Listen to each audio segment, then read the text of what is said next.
كانت ماشية على خطى حنين حسام، ولأنها متمسكة بأصلها الشعبي سمت نفسها ملكة جمال العشوائيات. بسمة أو البلوجر وردة حرة على الأسفلت بعد سنة ورا الزنزانة، والناس عملت فرح في استقبالها. تعالوا نقول لكم إيه الحكاية.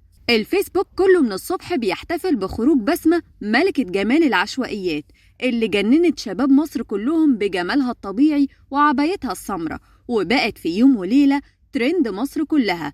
ولما لقت المتابعين عاجبهم نوع المحتوى اللي بتقدمه، ورغم انه كان محتوى خارج وفي الاغلب الناس بتهاجم اي واحد او بلوجر بيقدمه، لكن بسمة الوحيدة اللي ما حصلش معاها الكلام ده، والشباب كانوا فرحانين بيها وبمحتواها وكانوا شايفين ان دمها خفيف. ومن ساعتها وهي تمادت في نشر الفيديوهات بالعبايات السوداء الضيقة، وبقت بتعمل حركات استعراضية خارجة على سبيل الهزار والضحك، ويا ريتها جاية على كده وبس، دي كمان كانت بتقول ألفاظ كتير خارجة بشكل واضح وصريح، وإيحاءات وحاجات مش ولا بد، لحد ما حصلت المفاجأة وتم إعلان القبض على بسمة. الكل افتكر في البداية إنه تم القبض عليها علشان خاطر يعني فيديوهاتها اللي فيها إيحاءات وألفاظ أو حتى تحديد لملامح جسمها، وده لأن قبلها بلوجرز كتير اتقبض عليهم لنفس السبب.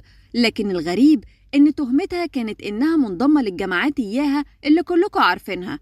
الدنيا قامت وما قعدتش، وبسمة وقتها طلعت ترند أكتر، وكل اللي كانوا بيدافعوا عليها كانوا من الشباب، واللي شايفين إنها مظلومة وإنه مفيش حد منضم للجماعات دي هينشر فيديوهات زي اللي بسمة كانت بتنشرها. علشان كده طلعوا عليها لقب وردة الزنزانة، وفضلوا يشيروا في بوستات وحاجات كتير قوي. والنهاردة وبعد سنة بسمة بقت حرة وعلى الأسفلت، وده اللي خلى الشباب يعملوا احتفالات وفيديوهات ويلحوا عليها إنها ترجع تصور فيديوهات وتنسى اللي فات وتبدأ صفحة جديدة بمحتوى جديد. لكن في ناس ما كانتش مبسوطة بالقرار ده، وشايفة إنه بسمة زيها زي حنين حسام وسما المصري وغيرهم من البلوجرز اللي كانوا بيقدموا محتوى غير أخلاقي، ولازم إنهم يحاسبوها على اللي هي كانت بتعمله، أو أقلها إنها ما ترجعش للسوشيال ميديا تاني. تفتكروا بسمة أو ملكة جمال العشوائيات هترجع من تاني للسوشيال ميديا ولا هتعلن اعتزالها؟ وإيه رأيكم في المحتوى بتاعها؟